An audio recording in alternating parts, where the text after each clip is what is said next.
Uh-oh.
Okay, we'll start with this. Turkey's own Serenay Cetin was in action this past weekend, rebounding off the loss to Dina Thorsland. She won the fight, won a decision, and afterwards took to her social media saying, "It was very special for me to win in Istanbul, in my own home, on the night organized by Mega Fight Arena. I defeated my Indian undefeated opponent with points and gave her her first professional loss. Now to start training for my biggest goal of the World Championships. Thank you very much to everyone who supported me. I am so blessed to have you. I love you guys."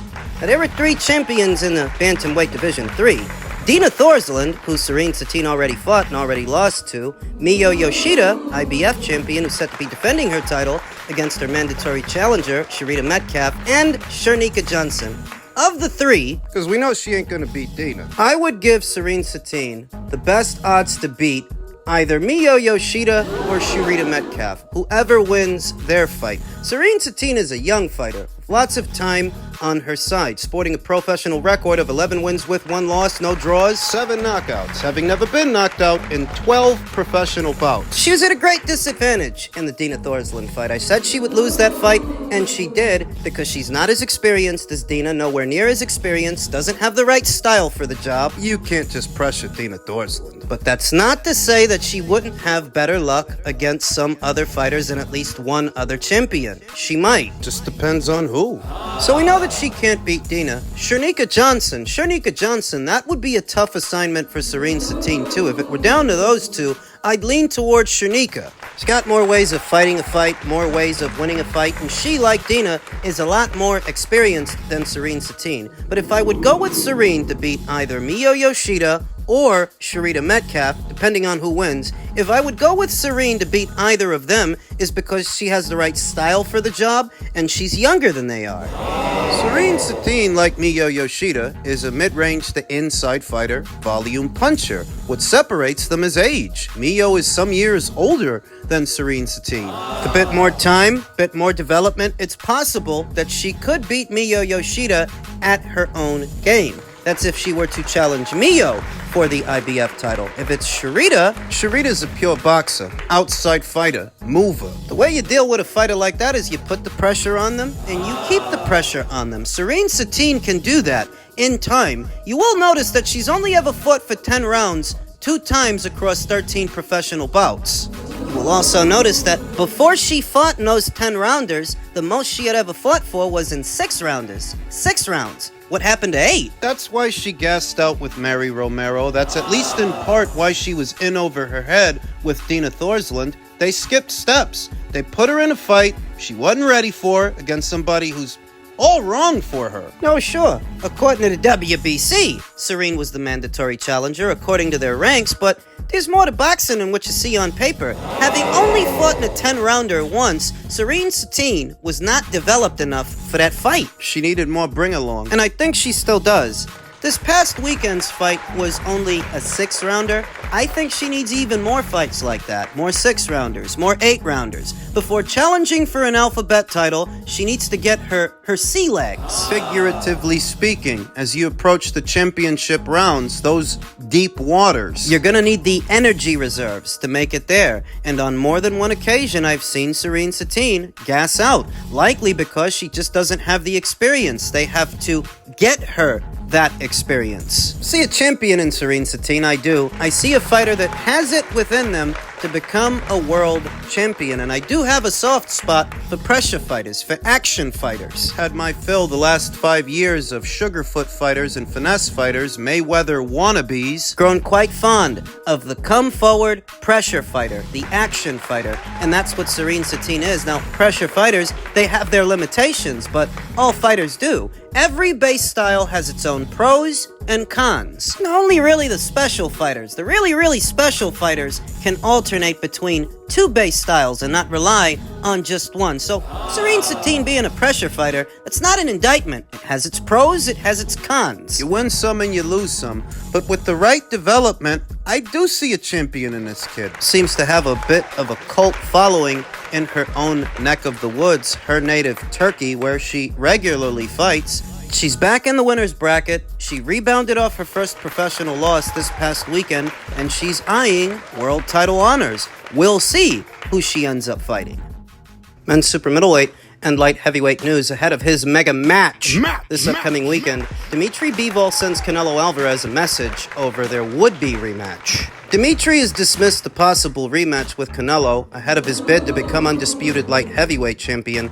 Bivol rose to prominence when he secured a dominant UD win over Canelo in Vegas back in May of 2022, 2 years ago. It's been that long. To retain his WBA light heavyweight crown. A rematch was floated after the bout, but Alvarez opted to move back down to super middleweight, having suffered the second defeat of his professional career and his first since losing to Floyd Mayweather in 2013. The four-weight world champion has won 5 on the spin since, outpointing Edgar Berlanga last month to retain his unified WBA, WBO, and IBF super middleweight world titles. It was actually the WBC. He gave up the IBF. Somebody should have told the guy that wrote this article. Dmitry Bivol faces the unified WBC, WBO, and IBF champion Artur Beterbiev for the undisputed crown next Saturday in Riyadh, insisting he is no longer interested in facing the Mexican, who he feels has missed his opportunity. Ever since that fight, I think a lot of the Canelo fans have an axe to grind with Dmitry. They hate him for having beaten Canelo. Admittedly, I'm a Canelo Alvarez fan too, but I'm also a fan of Dmitry, so I ain't got no axe to grind with this guy, but some people do. They don't like the idea that somebody else would be telling Canelo, you missed your shot, you missed your opportunity. But the reality of it, beyond the fandom and fanaticism, is he beat Canelo. He beat him convincingly, and it's Canelo that needs the rematch. He's the one that has something to avenge. Dmitry won. You don't have to like it. He had the chance to make the rematch, the 33-year-old Bivol told FightHype.com. He didn't take his chance. He didn't even negotiate about it, and now the subject is closed.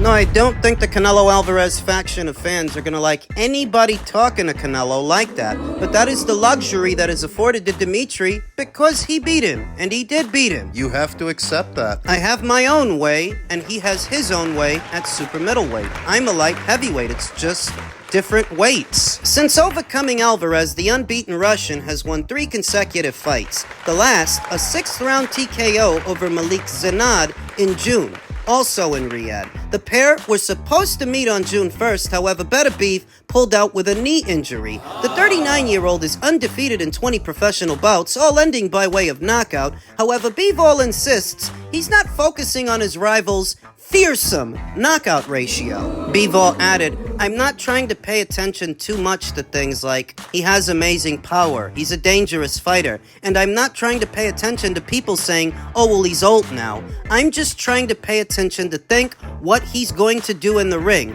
to his skills. That's it. I'm trying to pay attention to what my coach says. I echo that sentiment. I understand it. While Artur Beterbiev is 39 years old, and he has been injury-prone for years now, regularly getting injured before or after his fights. You can't focus on that. You don't worry about that. You train, you prepare for the best version of this fighter so that if he shows up, you're ready. And if he doesn't, you're even more ready. It's even better. This is the biggest fight of Dmitry Bivol's career so far. The Canelo Alvarez fight was the biggest. This is the biggest now. For all the marbles, all the belts, and I find it refreshing that he's not trying to get Canelo back in the ring. He's not focusing on a rematch. He's not latching onto him, attaching his name to Canelo's. For what? You got enough guys doing that.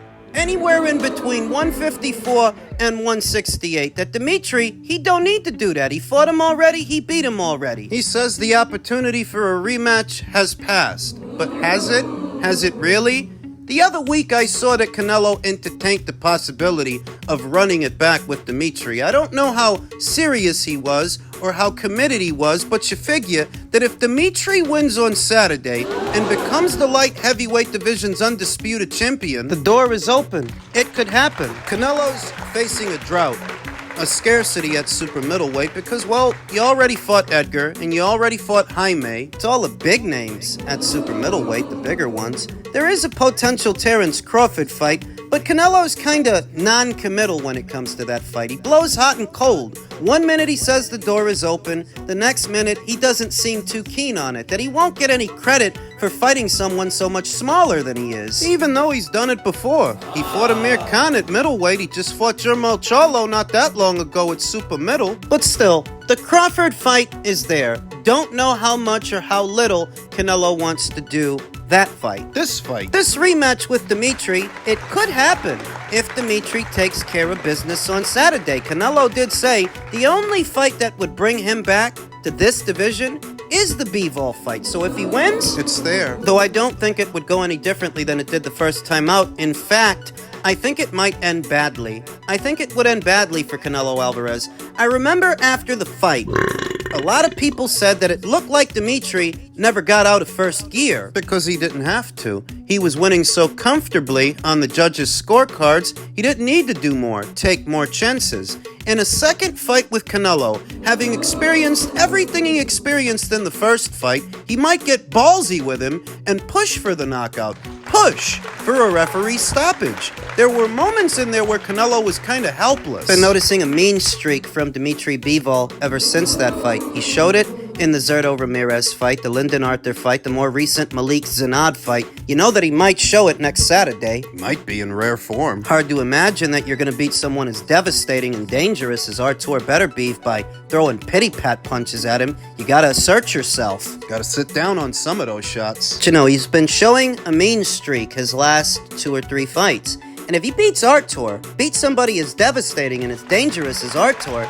he might show that mean streak to Canelo. If Canelo's ballsy enough to go back to light heavy, to run it back with him, Dmitry might push for the knockout.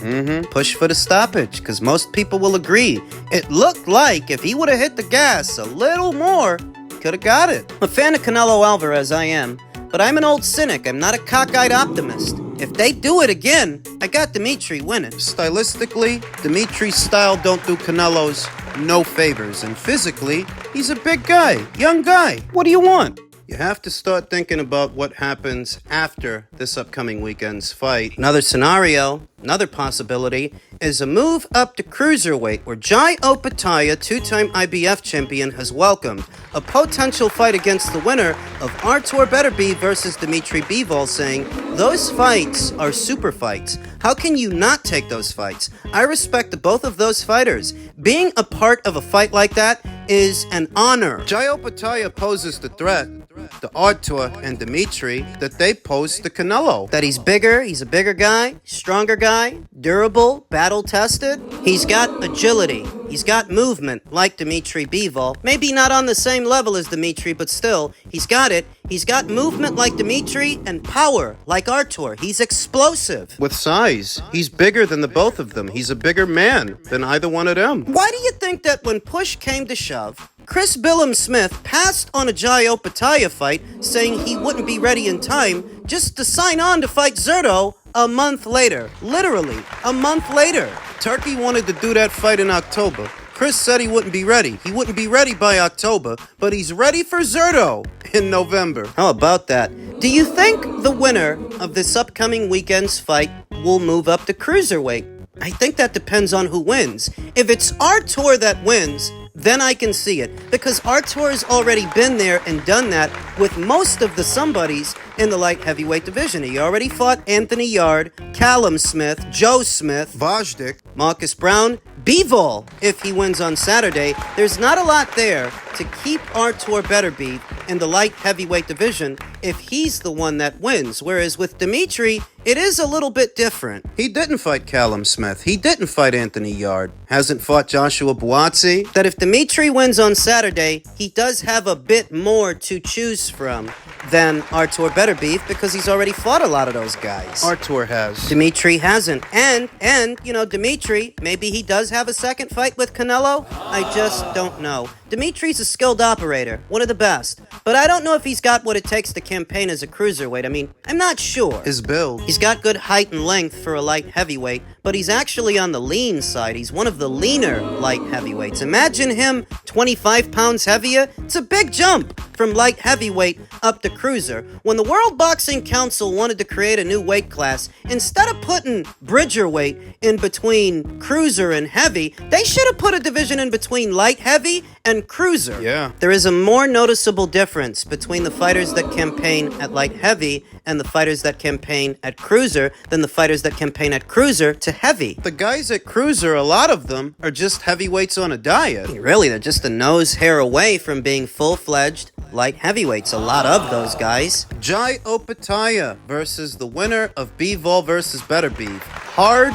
to imagine. Artur, I think his power would carry. In fact, he might be even stronger as a cruiserweight. The issue is the tail of the tape. Artur's not that tall a guy. He's not that big a guy in terms of height and length. He's a beefy guy, a stocky guy, but not a long guy. Pause. Now, Diddy, how will he contend with the height and length of some of those cruiserweights? More specific to this conversation, Jai Opetaia's height and length. How would Bivol contend with it? Dmitry Bivol is a smidge taller than Artur Beterbiev. He's somewhat taller, somewhat longer, but how would he contend with Jai's power? Yeesh. Know what you're thinking? You're thinking to yourself, well, Zerto's up there. Zerto won a title up there. If he can win a title, surely they can. Yeah, if they gotta go through somebody else. We're talking about having to go through Jai. It's not like Zerto went up there and won a title from Jai as somebody like him. He fought Arsen Goulamarian. And it's a good win. It's a credible win. But Arsen Goulamarian